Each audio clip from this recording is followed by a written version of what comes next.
একটা মেয়ে সবচেয়ে ভালো লাগার জায়গা হলো তার বাসা, আর একটা মেয়ে সবসময় ঘর সাজাতে খুবই পছন্দ করে। হ্যালো এভরিওয়ান, আসসালামু আলাইকুম। আজকে আমিও চলে এসেছি আমার বাসাটা গোছানোর জন্য, কারণ অনেক দিন এই ফুলগুলা পরিষ্কার করা হয়নি।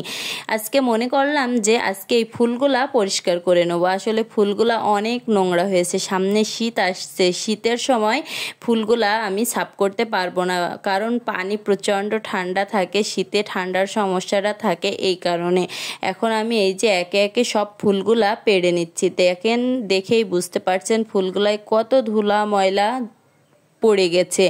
এগুলা আমি সুন্দরভাবে পরিষ্কার করে আবার সব কিছু পরিষ্কার করে লাগিয়ে দেব। এই যে দেখেন, একে একে আমি ফুলগুলা সবগুলাই পেড়ে নেব। আসলে একটা মেয়ে সবসময় চায় তার বাসা ঘরগুলো সুন্দরভাবে গুছিয়ে রাখতে, কারণ মেয়েদের সবসময় বাসা ঘর সাজাতে গোছাতে খুবই ভালো লাগে। আমার তো খুবই ভালো লাগে, আমি সবসময় চেষ্টা করি ঘর বাসা সবসময় গুছিয়ে রাখার চেষ্টা করি এবং সাজিয়ে রাখার চেষ্টা করি।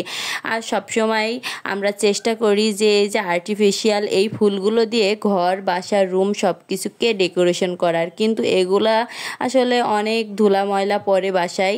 এগুলা যখন ধুলা ময়লা পড়ে এগুলা দেখতেও অনেক খারাপ দেখা যায়। এই জন্য আমি এগুলাকে সুন্দরভাবে এই যে সার্ফ এক্সেল দিয়ে পানিতে আমি কিছুক্ষণ সার্ফ এক্সেল দিয়ে এটা গুলায়ে সুন্দর মতো করে আমি সব ফুলগুলো পরিষ্কার করে নেব, কারণ এগুলা অনেক দিন ঝুলিয়ে রাখা হয়েছে বা রেখে দেওয়া হয়েছে। দেখেন কতটা ময়লা জমে গিয়েছে ফুলগুলায়। আমি এই ফুলগুলা সবই সম্পূর্ণ সুন্দরভাবে পরিষ্কার করে নেব, কারণ এগুলা দেখতেও অনেকটা খারাপ হয়ে গিয়েছে ধুলা পড়ে। কারণ ছোট বাবুকে নিয়ে সবসময় আমার এই কাজগুলো করা সম্ভব হয় না, এজন্য অনেক দিন পরেই আমি এই ফুলগুলা পরিষ্কার করতে আসলাম। এই যে দেখেন, পানির ভিতরে ডিটারজেন্টের ভিতরে এই গাছগুলো দেওয়ার সাথে সাথেই দেখেন কতটা উজ্জ্বল হয়ে গিয়েছে। আমি এভাবেই একে একে সবগুলা ফুল পরিষ্কার করে নেব, কারণ এই ফুলগুলা আমার খুবই ভালো লাগে। আমি এই ফুলগুলা দিয়ে ঘর সাজাতে পছন্দ করি, আপনারাও সবাই হয়তো পছন্দ করেন, কারণ এগুলা পরিষ্কার করে রাখাটাও অনেক কষ্ট।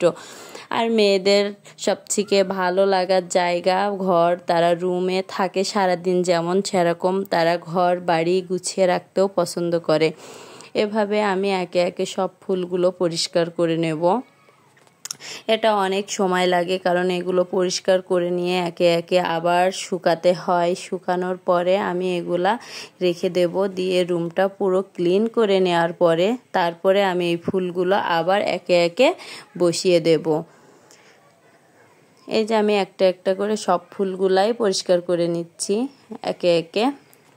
সব সময় মেয়েদের কম বেশি ঘর বাসা সব সময়ই গোছাতে হয়, কারণ এই ফুলগুলা সব সময় পরিষ্কার করা হয় না, কারণ সব কিছুই পরিষ্কার করা হলেও এটা একটু মাঝে মধ্যে পরিষ্কার করে নিতে হয়। এইটা ফুল পর্দা এগুলা সব সময় পরিষ্কার করা হয় না, একটু কিছুদিন পর পর এগুলা পরিষ্কার করতে হয়। আর এইগুলো আমি একে একে সবগুলোই পরিষ্কার করে নেব। আর এই যে আজকে আপনাদের সাথে আমি গল্প করতে করতে আমার ফুলগুলাও সম্পূর্ণটাই পরিষ্কার করে নিচ্ছি। আজকে আপনাদের সাথে কথা বলতে বলতে আজকে এই যে আমার ফুলগুলো পরিষ্কার করা সবই হয়ে গিয়েছে। দেখেন এগুলো এখন কতটা সুন্দর দেখা যাচ্ছে, উজ্জ্বল হয়ে গিয়েছে। আমার এই ভিডিওটা যদি আপনাদের ভালো লাগে অবশ্যই একটা লাইক কমেন্ট এবং শেয়ার করবেন। সবাইকে আল্লাহ হাফেজ, সবাই ভালো থাকবেন সুস্থ থাকবেন। সবাইকে অনেক অনেক ধন্যবাদ আমার এই ভিডিওটা দেখার জন্য।